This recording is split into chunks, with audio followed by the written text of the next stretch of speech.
Teka, Bora. Asa na ba ako? Kung saan ang sinaad ni ina. Bakit parang nasa gitna ako ng bundok at napapalibutan ng kagubatan? Aba, ewan ko. Subukan mo kayang magtanong sa mga nariyan. Sino naman tatanungin ko? Nandito nga ako 'di ba sa gitna ng kagubatan? Ah, ha? Ano yun? Ang baho! Amoy putok! Tapos masulasok! May nagsisiga ba? Tingnan mo, baka may mga lokal dyan. Huwag ka lang magpapalata na hindi ka sa panahon na yan. Pare, gusto mo Yossi? Kaya pala, amoy putok at masulasok. Ikaw pala yung naaamoy ko. Nagsisigarilyo ka dyan. Ayoko, masama yan. Yan ang turo sa akin ni Lolo Paeng. Radyos ko. Mainit pero masarap magkape habang nagsisigarilyo.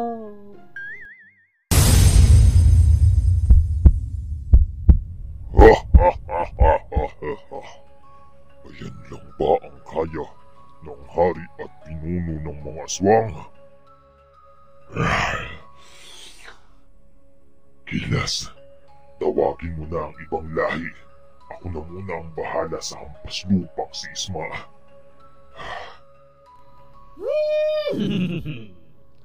Nakakasigurado ka ba, Abel? Nakakasigurado ako.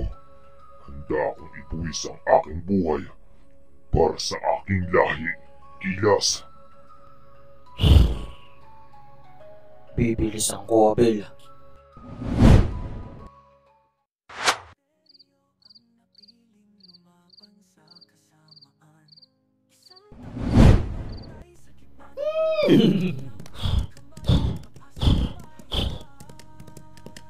Mabait.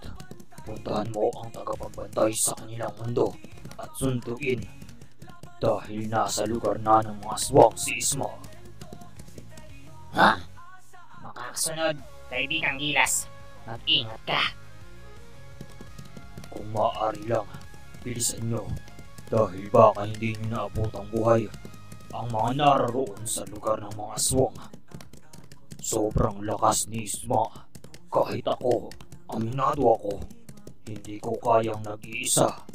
Pero si Abel, handang bigyan tayo ng oras para malipon ng hukbo. Huwag kang mag-alala, kaibigang Gilas.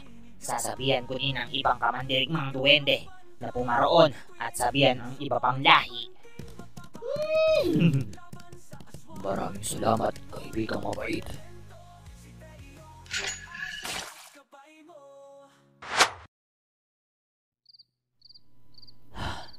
Sa tingin mo, Paeng, magiging maayos kaya ang mga susunod na panahon? Abay, syempre kuya. Ikaw ang tagapagbantay eh. At saka, kilalang kilala kita. Kayang-kaya mo yan. Yang katungkulan na yan, hindi ibibigay sa'yo kung hindi mo kaya. Lubos ang tiwala ko sa'yo, kuya eh. Hindi ko rin sigurado, Paeng, kung kakayanin kong harapin si Isma. Lalong-lalo na kung ganun siya kalakas. Ayon sa mga kwento-kwento mo sa akin, ni kahit ang bathala, walang nagawa. Paano pa kaya ako, Paeng? Alam naman natin na mortal lamang ako at biniyayaan lamang ng kapangyarihan na galing pa sa bathala. Tama na ang pagdududa sa iyong katangian, tagapagbantay. May mas importante pa tayong gagawin. Sumugod si Isma sa lahi ng mga aswang at kinakailangan karoon upang pigilan at gampanan ang iyong katungkulan. Sandali lang. Sigurado ka bang kaya kong gampanan ito, Ginoong mabait? Kuya, magtiwala ka lang sa sarili mo. Tama ang iyong bigkis, aming tagapagbantay. Hindi sa iyo pagkakaloob ang pagiging tagapagbantay kung hindi mo kaya ang tungkulin na yan. Kaya't huwag na tayong magpatumpik-tumpik pa o sayangin ang oras na ito.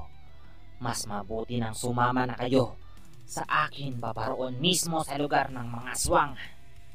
Dahil kailangan na ni Habel ang iyong tulong, aming tagapagbantay.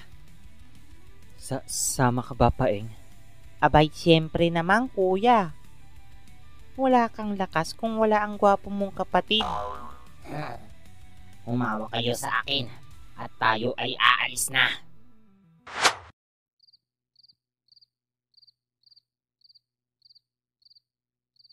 Sigurado ka bang tamang napuntahan ko, Bora?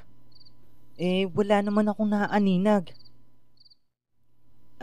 Ayon sa aking napagtanikala, yung lugar mong mismo ang dapat mong pwesto.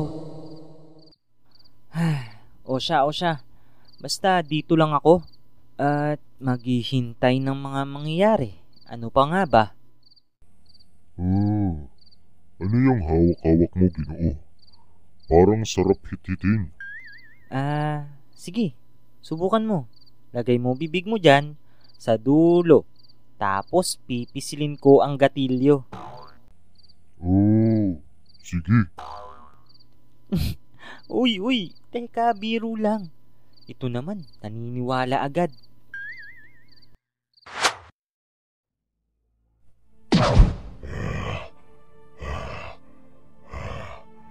Asan na ba ang mga yon?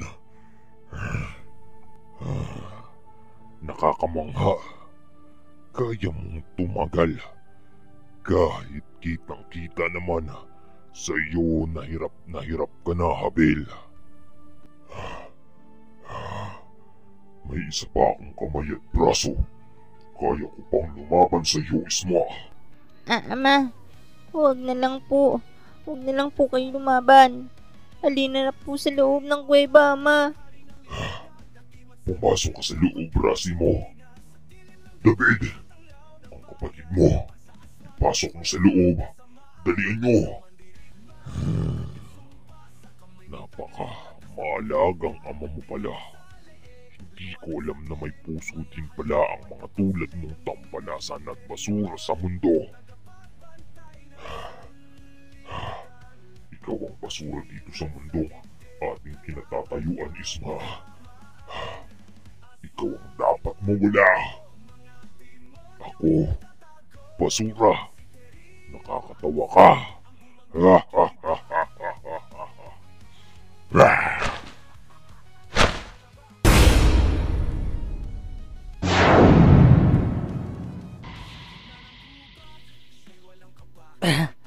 Isma, hindi pa tayo tapos. Binatilyo.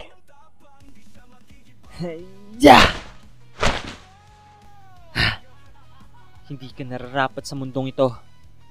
Kaya dapat ay ibalik ka sa lugar ng kawalan na, Isma. Sa tingin mo, mapipigilan mo pa ako, Binatilyo? Bora, may nasisilayan na ako. May isang argumento mula sa lahi ng aswang. At teka, si Lolo Teryo ba yun? Pero bakit binatilyo siya? At kontra kay Isma? Mag-iingat ka, Arnel. Dapat walang makaalam na nariyan ka sa panahon na yan. Dahil masisira ang balanse. Tanging tayo lang dapat ang nakakaalam nito na mayroong kakayanan na bumasa ng panahon at oras. Naintindihan ko. Pero bakit dito ko dinala? Ibig sabihin ba may mali sa panahong ito na nangyari sa nakaraan? Maaari. Kaya maghintay pa tayo at alamin muna ang sitwasyon. Okay. Naintindihan ko, Bora. Ikaw ba ang tagapagbantay? Teryo? Ako nga po, Ginoo. Kaya ko pa. Kaya ko pa lumaban. Naiintindihan ko po ang iyong dignidad na protektahan ang iyong lahi. Pero sa tingin ko ay ako na po ang bahala. Isipin mo na lang din po ang iyong 2 anak na nag-aantay sa iyo sa loob ng kuweba. Kaya ko pa. Teryo. Sumunod ka na lang, Abel. Kung gusto mo pang mabuhay at makasama ang iyong anak. Isa kang mahinang nilalang. Isma. Hindi mahina ang tulad ni Ginoong Abel. Ikaw ang mahina. Simulat sa pool, wala kang puso. Isa yan sa kahinaan ng isang tulad mo. Ang hindi makaunawa sa lahat ng aspeto. Kahinaan? Sa tingin mo ba, may kahinaan ng isang tulad ko, Binatilyo?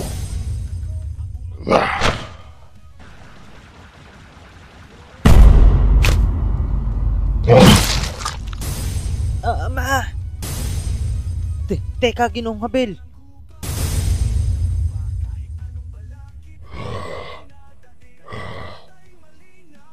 Teryo, gampanan mo ang pagiging tagapagbantay gamit ang puso at pangako mo. Mahalin mo ang lahi namin tulad ng sa inyo. Ikaw na ang bahala sa mga anak ko. Ginoong Abel. Masusunod po, Ginoong Abel. Saka talagang tanga, Abel. Tampalasan! Bora, hindi ito kakayanin ni Lolo Teryo. Action na ba ako? Sandali lang. Huwag kang magpadala sa iyong emosyon. May misyon tayo. Hindi natin hawak ang panahon. Tanging tagapag-ayos lang tayo ng panahon at oras. Pero, paano kung mapahamak si Lolo? Basta, Arnel, tanging mata ng panahon na lang ang magsasaad kung gagalaw na tayo para hindi natin magalaw ang balanse ng panahon na ito.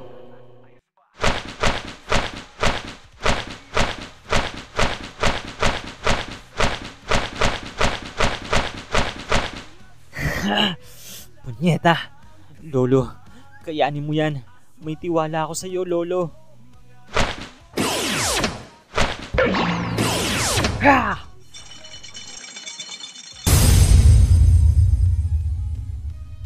Arnel, nagbigay na ng basbas ang mata. Okay, Bora. Buleto, bonitatis.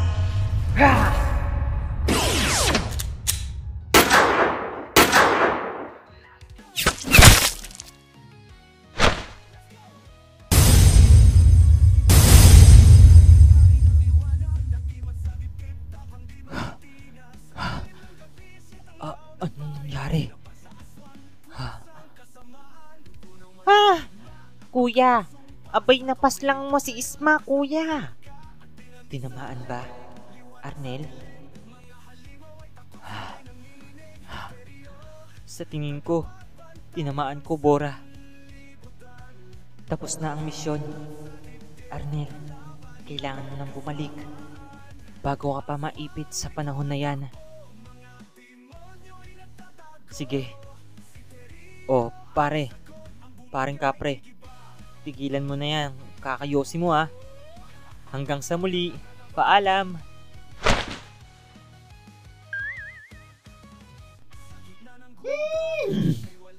Tagapagbantay. Tama nga. Ikaw nga ang makakatalo kay Isma. Tumpak, Gilas. Ito ang kapangyarihan ng tagapagbantay. Sandali lang. Si Abel.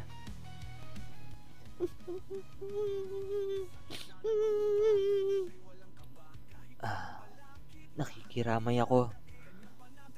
pauman hindi ko nasalba ang ama mo. Ginoong Teryo, nasa kaharian na po ba ng mga pamanaw ang aking ama? Oo, isa siyang mabuting ama. Dapat mo siyang ipagmalaki. Papaano na po ang aming lahi, Ginoo? Hayaan mo, gagawin ko ang aking makakaya para alalayan ka at ang inyong lahi.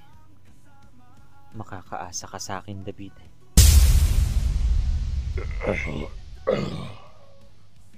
Sa tingin nyo, kaya ako paslangin. Alam ko at alam mo, Teryo, ang totoong nangyari. Hindi pa ito ang huli. Babalik ako at mag-aasik nung lagim. Iba talaga ang samang damo. Hindi basta-basta napupuksa. Hayaan mo na, Ginoong mabait. Paghahandaan natin ang muli niyang pagbabalik at pag-atake sa ating mga nagkakaisang lahi. Muling nasagawa ang maayos at balanseng pamumuhay. Napigilan ng pag-atake ni Isma at muling nagtagumpay ang tagapagbantay. Subalit, hanggang kailan?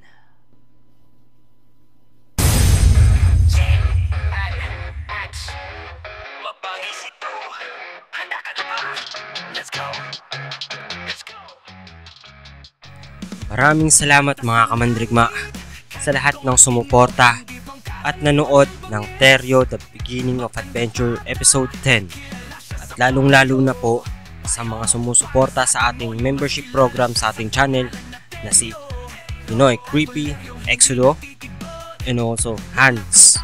Maraming salamat po sa inyong dalawa, and sa mga gusto pong mag-avail ng membership, pwede po kayong mag-join para makasama po kayo sa papalapit na raffle ng ating t-shirt merch na ipapamigay ngayong Mayo. So shoutout naman po tayo mga kamandrigma.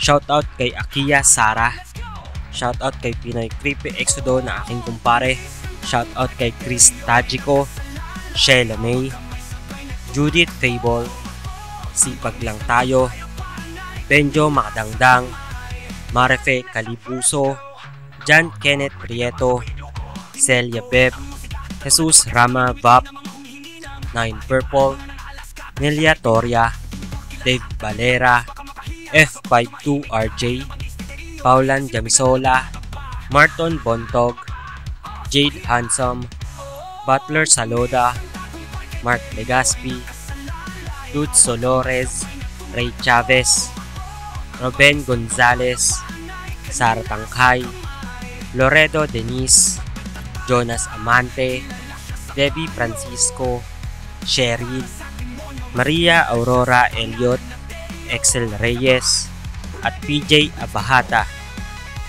Naway nagustuhan niyo po mga kamandrigma ang ating episode ngayong araw na ito. Please subscribe, like, and share at ipamahagi po natin sa lahat ang ating pamilyang kamandirigma. Pasubscribe na rin po sa aking kumpare na si Pinoy Creepy Exodo dahil maglalabas po siya ng maraming narration ngayong taon.